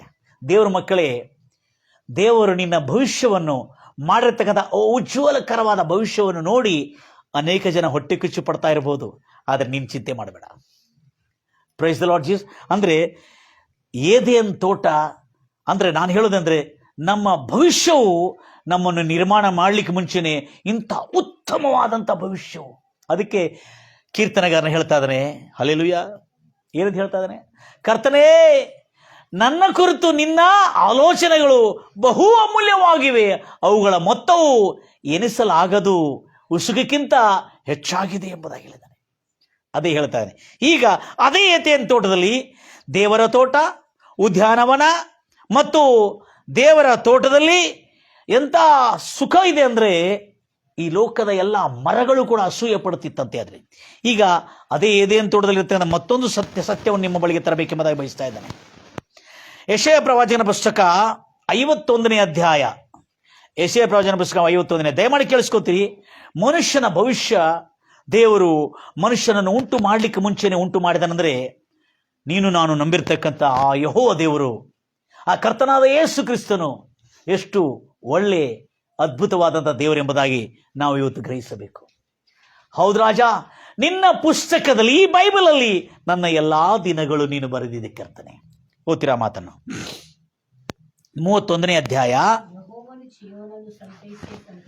ಯೆಹೋವನು ಸಿಯೋನನ್ನು ಸಂತೈಸುವನು, ಅಲ್ಲಿನ ಹಾಳು ಪ್ರದೇಶಗಳನ್ನೆಲ್ಲ. ಯೆಶಾಯ ಪ್ರವಾಚಕನ ಪುಸ್ತಕ 31 ಬರ್ಕೊಂಡ್ರಲ್ಲವ? Very good. ಅಲ್ಲಿನ ಹಾಳು ಪ್ರದೇಶ ನೋಡ್ರಿ, ದೇವರು ಅವುಗಳನ್ನು ಮಾಡಲಿಕ್ಕೆ ಮುಂಚೆ ಅಲ್ಲಿನ ಹಾಳು ಪ್ರದೇಶಗಳನ್ನೆಲ್ಲ ಸುಧಾರಿಸಿ, ಎಂತ ಕಾಡು ನೆಲವನ್ನು ಏದೇನು ಉದ್ಯಾನವನದಂತೆ, ಕ್ಷಮಿಸಿ, ಎಷ್ಟನೇ ವಚನ ಅದು? 51ನೇ ವಚನ ಅಲ್ಲ? 51:3. ಹಾ, ಏದೇನು ಉದ್ಯಾನವನದಂತೆಯೂ ಬೀಳು ಭೂಮಿಯನ್ನು ಯೆಹೋವನ ಅಂದ್ರೆ ಕರ್ತನ, ನೋಡ್ರಿ, ದೇವರ ಉದ್ಯಾನವನದಂತೆಯೂ ಬೀಳು ಭೂಮಿ ಅಂದ್ರೆ ಬರಡು ಬಿದ್ದ ಭೂಮಿಯು, ಬಂಜರ ಬಿದ್ದ ಭೂಮಿಯನ್ನು ಯೆಹೋವನ ಉದ್ಯಾನವನದಂತೆಯೂ ಕಳಕಳಿಸುವಂತೆ ಮಾಡಿದನು. Listen carefully, it's important point my dear brothers and sister. ಆ ವನದಲ್ಲಿ ಏನಿದೆ ಗೊತ್ತಿದೆ? ದೇವರ ಉಪಸ್ಥಿತಿ ಇದೆ. ಆ ಉಪಸ್ಥಿತಿ ಒಳಗೇನಿದೆ? ಹರ್ಷ, ಉಲ್ಲಾಸ, ಸ್ತೋತ್ರ, ಇಂಪಾದ ಗಾನಗಳು, ಇವುಗಳು ಅಲ್ಲೇ ನೆಲೆಯಾಗಿವೆ. ಹರ್ಷ, ನೋಡ್ರಿ, ಏದೇನ್ ತೋಟದಲ್ಲಿ ಏನಿದೆ ಎಂಬುದಾಗಿ ರಹಸ್ಯವನ್ನು ಕೇಳ್ತಾ ಇದೆ ನಾನು. ಮನುಷ್ಯನ ಉಜ್ವಲಕರವಾದ ಭವಿಷ್ಯವು ಮನುಷ್ಯನನ್ನು ಮಾಡಲಿಕ್ಕೆ ಮುಂಚೆ ದೇವರು ಮಾಡಿಟ್ಟಿದ್ದಾನೆ. ಗಂಭೀರವಾಗಿ ಹೇಳ್ತಿರಲ್ವಿಯ? ಮನಪೂರ್ವಕಂದು ಹೇಳ್ತಿರಲ್ವಿಯ? ಭಾಳ ಜನ ಹಾಳಾಗ್ಯದ ನೋಡು, ಪತನವಾಗ್ಯದ ನೋಡು ಅವನು ಸತ್ಯನಾಶ ಆಗಿದ ನೋಡು ಎಂಬುದಾಗಿ ಭಾಳ ಜನ ಇದರಿಂದ ಉಪದೇಶ ತೆಗಿತಾರೆ. ಆದರೆ ಇದರೊಳಗೆ ಇನ್ನೊಂದು ಪಕ್ಕ ಇದೆ. ಅದು ದೇವರ ಅಮೂಲ್ಯವಾದಂಥ ಸಂಕಲ್ಪಗಳು. ನನ್ನ ಕುರಿತು ನೀನಿಟ್ಟುಕೊಂಡಿರ್ತಕ್ಕಂಥ ಅಮೂಲ್ಯವಾದಂಥ ಸಂಕಲ್ಪಗಳು. ಅದು ನೋಡಿ, ಆ ವನದಲ್ಲಿ ಏನೇನಿದೆ? ಹರ್ಷ, ಉಲ್ಲಾಸ ಮತ್ತು ಕೃತಜ್ಞತಾ ಸ್ತುತಿಗಳೊಂದಿಗೆ ಇಂಪಾದ ಗಾನಗಳಲ್ಲಿದೆ. ನನ್ನ ಪ್ರಿಯ ಸಹೋದರಿ ಸಹೋದರೇ, ಈ ಸುಖ ಜೀವನ ನಿಮಗೆ ಬೇಕಾ? ಆದಾಮನು ಈ ಸುಖ ಜೀವನವನ್ನು, ಇಷ್ಟೆಲ್ಲ ಸುಖ ಜೀವನ ಇರುವಾಗಲೂ ಆದಾಮನು ದೇವರು ಹೇಳಿದ್ದನು ಮೀರಿ ಹೋಗಿರುವುದರಿಂದ ಈ ಸುಖ ಜೀವನವನ್ನು ಕಳೆದುಕೊಂಡಿದ್ದಾನೆ. ಅದೇ ರೀತಿಯಲ್ಲಿ ನನ್ನ ಪ್ರಿಯ ಸಹೋದರಿ ಸಹೋದರೇ, ಎಲ್ಲರೂ ಪಾಪ ಮಾಡಿ, ಅರ್ಥ ಆಯ್ತಾ ಸಿಸ್ಟರ್? ಎಷ್ಟನೇ ವಚನ ಅದು? 3:23. ರೋಮಾಪುರದವರ ಬರೆದ ಪತ್ರಿಕೆ 3:23. ರೋಮಾಪುರದವರ ಬರೆದ ಪತ್ರಿಕೆ ಓದ್ರಿ, ಪಟ್ನ ಓದ್ರಿ. 3:23. ಎಲ್ಲರೂ ಪಾಪ ಮಾಡಿ ದೇವರು ಅನುಗ್ರಹಿಸಿರುವ ಮಹಿಮೆಯನ್ನು ಹೊಂದದೇ ಹೋದರು. ಅಂದ್ರೆ ಅರ್ಥ ಏನು? ಆ ಮಹಿಮೆ ಏನ್ರಿ? ಹೆಚ್ಚು ಕಡಿಮೆ ಭೇದ ಭಾವ ಏನೂ ಇಲ್ಲ, ಭೇದ ಭಾವ ಏನೂ ಇಲ್ಲ.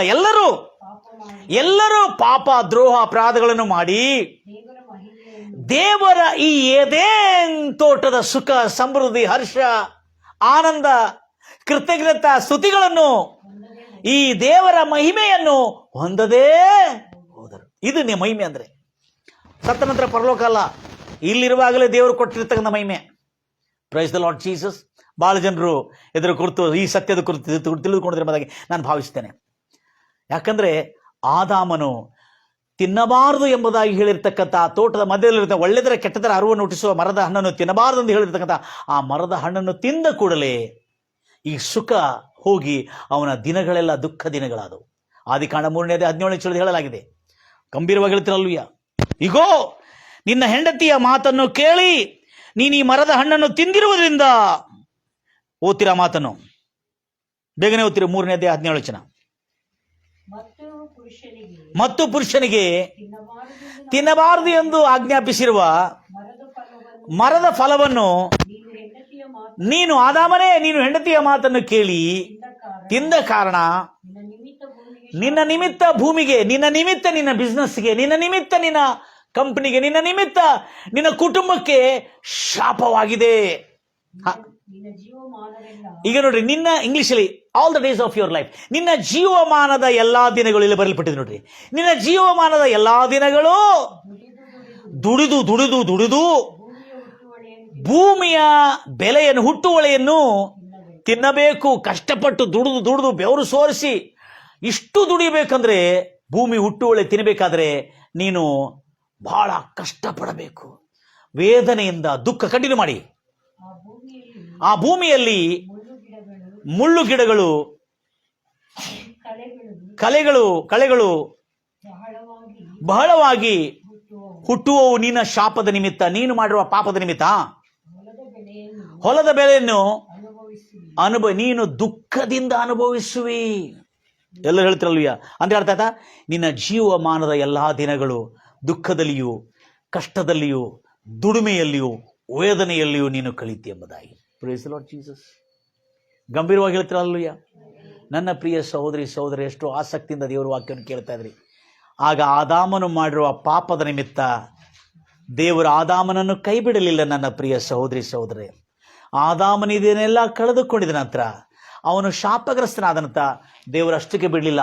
ಆದಾಮನು ತನ್ನ ಪಾಪವನ್ನು ದೇವರ ಹತ್ರ ಯಥಾರ್ಥವಾಗಿ ಒಪ್ಪಿಕೊಂಡಿರೋದಿಲ್ಲ. ಹೌದು ದೇವರೇ, ಹೌದು ನಾನು ಮಾಡಿದ್ದು ನಿಜ ಎಂಬುದಾಗಿ ತಾನು ಸೈಲೆಂಟ್ ಆಗಿದ್ದು ಶಾಪಗ್ರಸ್ತನಾಗಿದೆ ಎಂಬುದಾಗಿ ತಿಳ್ಕೊಂಡು ಆತನು ಜೀವವನ್ನು ಅರಿಕೆ ಮಾಡಿದ ಕೂಡಲೇ, ಆತನ ಹೆಂಡತಿಯನ್ನು ಕರೆದ ಕೂಡಲೇ, ಆತನ ನಿಮಿತ್ತ ದೇವರು ಪಶುಗಳನ್ನು ಬಲಿ ಕೊಟ್ಟು ರಕ್ತವನ್ನು ಪ್ರೋಕ್ಷಿಸಿ ಆದಾಮನಿಗೆ ತಿರುಗಿ ಚರ್ಮದ ಅಂಗಿಗಳನ್ನು ತೊಡಿಸಿ ಆತನಿಗೆ ಮತ್ತು ಪುನಃ ಆ ಒಂದು ಸುಖ ಜೀವನ ಆ ತೋಟದಿಂದ ಹೊರಗೆ ಹಾಕಿದರು. ಮತ್ತು ತಿರುಗಿ ಆದಾಮನಿಗೆ ಏದೇನ್ ತೋಟದಂಥ ಸುಖವು ಅನುಗ್ರಹಿಸಿ 930 ವರ್ಷಗಳಿಂದ ಹೆಚ್ಚಿನ ದಿನಗಳು ಬದುಕಿ ಆತನು ಕರ್ತನ ನಾಮಕ್ಕೆ ಮಹಿಮಾರ್ಥಕವಾಗಿ ಬದುಕಿದ. ಅದಕ್ಕಾಗಿ ಆದಾಮನಿಗೆ ದೇವರ ಮಗನೆಂದು ಹೆಸರು ಕೊಡಲಾಗಿದೆ. ಯೋಹಾನ್ ಸುವಾರ್ತೆಯಲ್ಲಿ, ಲೂಕಾ ಸುವಾರ್ತೆಯಲ್ಲಿ 2ನೇ ಅಧ್ಯಾಯದಲ್ಲಿ ದೇವರ ಮಗನೆಂದು ಉಲ್ಲೇಖಿಸಲ್ಪಟ್ಟಿದೆ. ನನ್ನ ಪ್ರಿಯ ಸಹೋದರಿ ಸಹೋದರಿ, ಮಾನವನು ಕಳಕೊಂಡಿದ್ರು ಕೂಡ ಮತ್ತು ತಿರುಗಿ ದೇವರು ತಾನೇ ಅಲ್ಲೇ ಬಂದು ಅಲ್ಲೇ ಪಶುಗಳನ್ನು ಬಲಿ ಕೊಟ್ಟು ರಕ್ತ ಪ್ರೋಕ್ಷಿಸಿದ ಮೇಲೆ ಆತನಿಗೆ ಅಂಗಿಯನ್ನು, ಚರ್ಮದ ಅಂಗಿಗಳನ್ನು ತೊಡಿಸಿದನು. ಅವನ ಅವಮಾನವನ್ನು ತಿರುಗಿ ಸನ್ಮಾನಕ್ಕೆ ತಿರುಗಿಸಿದನು. ಯಾವಾಗ ಆದಾಮನು ದೇವರ ಸಮ್ಮುಖದಲ್ಲಿ ತಲೆಬಾಗಿಸಿ ಆತನು ಬಾಯಿಂದ ನುಡಿತಕ್ಕಂಥ ನುಡಿಯ ನಿಮಿತ್ತ ಅವಳೇ ಎಂಬುದಾಗಿ ನುಡಿದ ಕೂಡಲೇ, ಜೀವವೇ ಎಂಬುದಾಗಿ ನುಡಿದ ಕೂಡಲೇ, ಆ ಜೀವದ ನಿಮಿತ್ತ ತಿರುಗಿ ದೇವರು ಆತನಿಗೆ ನಿತ್ಯ ಜೀವದ ಸೌಭಾಗ್ಯವನ್ನು ಕೊಟ್ಟನು. ಕಣ್ಣನ್ನು ಮುಚ್ಚನ ಪ್ರಾರ್ಥಿಸೋ ನನ್ನ ಪ್ರಿಯ ಸಹೋದರಿ ಸಹೋದರಿ, ನನ್ನ ಎಲ್ಲಾ ದಿನಗಳು ಈ ಬೈಬಲ್ನಲ್ಲಿ ಬರೆಯಲ್ಪಟ್ಟಿದೆ. ಹೌದು ರಾಜ, ನಾವು ಮಾಡುವ ಪಾಪದ್ರೋಹ ಅಪರಾಧಗಳ ನಿಮಿತ್ತ ನಾವು ಶಾಪಗ್ರಸ್ತರಾದೇವೆ ಕರ್ತನೆ. ಆದರೆ ಏಸಯ್ಯ ಈ ಲೋಕದಲ್ಲಿ ಜನ್ಮಿಸಿ ನಮ್ಮ ಪಾಪಗಳ ನಿಮಿತ್ತ ಆತನು ಶಾಪಗ್ರಸ್ತನಾದನು. ನಮ್ಮ ದಂಡನೆಯನ್ನು ಆತನು ಸಿಲುವೆ ಮೇಲೆ ಹೊತ್ತುಕೊಂಡನು. ನಮ್ಮ ಎಲ್ಲ ವ್ಯಾಧಿಗಳನ್ನು ಆತನು ತನ್ನ ಗಾಯಗಳ ಮೂಲಕವಾಗಿ ಆತನು ತೀರಿಸಿದನು. ನಮ್ಮ ಎಲ್ಲ ಬಡತನವನ್ನು ಯೇಸು ಕ್ರಿಸ್ತನ ಸಿಲುವೆ ಮೇಲೆ ಬಟ್ಟೆ ಇಲ್ಲದವನಾಗಿ ಬಡವನಾದನು. ಯಾಕೆಂದರೆ ನಮ್ಮ ಎಲ್ಲ ಆರ್ಥಿಕ ಶಾಪ, ಭೌತಿಕ ಶಾಪ, ಆಧ್ಯಾತ್ಮಿಕ ಶಾಪವನ್ನು ತಾನು ಹೊತ್ತುಕೊಂಡು ನಮ್ಮ ವರ್ತಮಾನವು, ನಮ್ಮ ಭವಿಷ್ಯವು ಸುಖಕರವಾಗಿಯೂ, ನಮ್ಮ ಎಲ್ಲ ದಿನಗಳು ಸುಖಕರವಾಗಿಯೂ, ಎಲ್ಲ ವರ್ಷಗಳು ಹರ್ಷಕರವಾಗಿರಬೇಕೆಂಬುದಾಗಿ ಆತನ ಸಿಲುವೆ ಮೇಲೆ ಮರಣಿಸಿದ್ದಾನೆ. ಇವತ್ತು ಯಾರ್ಯಾರು ಯೇಸು ಕ್ರಿಸ್ತನನ್ನು, ರಾಜ ಇನ್ನು ಮುಂದೆ ನಾನು ಪಾಪ ಮಾಡೋದಿಲ್ಲ ಕರ್ತನೆ, ಏಸಯ್ಯ ಇನ್ನು ಮುಂದೆ ರಾಜ ನೀನು ನನ್ನ ಸುಖಕ್ಕಾಗಿ ನೀನು ಶಾಪಗ್ರಸ್ತನಾದಿ, ನನ್ನ ಆಶೀರ್ವದಿಸಲ್ಪಡೋದಕ್ಕಾಗಿ ನೀನು ಶಾಪಗ್ರಸ್ತನಾದಿ, ನಾನು ಆರೋಗ್ಯ ಪಡೋದಕ್ಕಾಗಿ ನೀನು ಕರ್ತನೆ ಸಿಲುವೆ ಮೇಲೆ ಗಾಯಗೊಂಡಿದ್ದಿ ಕರ್ತನೆ, ಗಾಯವನ್ನು ಪಡೆದಿ ಕರ್ತನೆ. ಕರ್ತನೆ, ನನ್ನ ಬಡತನವನ್ನು ದೂರ ಮಾಡೋದಕ್ಕಾಗಿ, ನನ್ನ ಸಿರಿತನವನ್ನು ಕೊಡೋದಕ್ಕಾಗಿ ನೀನು ಬಡತನವನ್ನು ಸಿಲುವೆ ಮೇಲೆ ಹೊತ್ತಿದ್ದಿ ಕರ್ತನೆ. ಇವತ್ತು ಈ ವಾಕ್ಯಗಳನ್ನು ಕೇಳಿ ರಾಜ ನಾನು ಗ್ರಹಿಸಿ ನಂಬಿದ್ದೇನೆ. ಹಾಗಾದರೆ ನಮ್ಮ ಜೊತೆಯಲ್ಲಿ ಎಲ್ಲರೂ ಕರ್ತನೆ, ಯಾರ್ಯಾರು ತನ್ನ ಪಾಪ ಅಪರಾಧಗಳನ್ನು ಒಪ್ಪಿಕೊಂಡು ಏಸಯ್ಯ ನೀನೇ ನನ್ನ ಒಡೆಯನು, ನೀನೇ ನನ್ನ ರಕ್ಷಕನು, ಮಾನವನ ಉದ್ಧಾರಕರ್ತನು ಎಂಬುದಾಗಿ ನಾನು ತಿಳಿದುಕೊಂಡಿದ್ದೆ ಎಂಬುದಾಗಿ ಇವತ್ತು ತಿಳಿದುಕೊಂಡಿದ್ದವರೆಲ್ಲರೂ ನನ್ನ ಜೊತೆಯಲ್ಲಿ ಪ್ರಾರ್ಥನೆ ಮಾಡೋದಾದರೆ ಯೇಸು ಕ್ರಿಸ್ತು ನಾಮದಲ್ಲಿ ಕರ್ತನೆ ಅವರ ಜೀವನದಲ್ಲಿ ಸುಖ ಶಾಂತಿಯಲ್ಲಿ, ಆರೋಗ್ಯದಲ್ಲಿ ಮತ್ತು ಕೊನೆಗೆ ನಿತ್ಯ ಜೀವ ದೊರಕಲಿ ಎಂಬುದಾಗಿ ಕರ್ತನೆ, ಯಾರ್ಯಾರು ಕರ್ತನೆ ಆರೋಗ್ಯಕ್ಕಾಗಿ ಪ್ರಾರ್ಥನೆ ಮಾಡ್ತಾ ಇದ್ದಾರೆ ಕರ್ತನೆ, ಯಾರ್ಯಾರು ತಮ್ಮ ಪಾಪ ಅಪರಾಧಗಳನ್ನು ಒಪ್ಪಿಕೊಂಡು ನಿನ್ನನ್ನು ಒಡೆಯನಾಗಿ ಸ್ವೀಕರಿಸಿದ್ದಾರೆ ಕರ್ತನೆ, ಅವರೆಲ್ಲರಿಗೆ ನಿನ್ನ ಸಿಲುವೆಯಿಂದ ಉಂಟಾಗಿರ್ತಕ್ಕಂಥ ಆರೋಗ್ಯವು, ನಿನ್ನ ಸಿಲುವೆ ಶ್ರಮೆಗಳಿಂದ ಉಂಟಾಗಿರ್ತಕ್ಕಂಥ ಸುಖವು, ನಿನ್ನ ಸಿಲುವೆ ಶಾಪವನ್ನು ಹೊತ್ತುಕೊಂಡಿರೋದ್ರಿಂದ ಉಂಟಾಗಿರ್ತಕ್ಕಂಥ ಆಶೀರ್ವಾದವು ಅವರೆಲ್ಲರಿಗೆ ಪ್ರಾಪ್ತವಾಗಲಿ ಎಂಬುದಾಗಿ ಹಾರೈಸುತ್ತಾ ಕರ್ತನೆ, ಈ ಸತ್ಯವು ಕರ್ತನೆ ಅವರ ಜೀವನದಲ್ಲಿ ಕರ್ತನೆ ಜ್ಞಾನೋದಯವನ್ನು ತರಲಿ ಮತ್ತು ತನ್ನ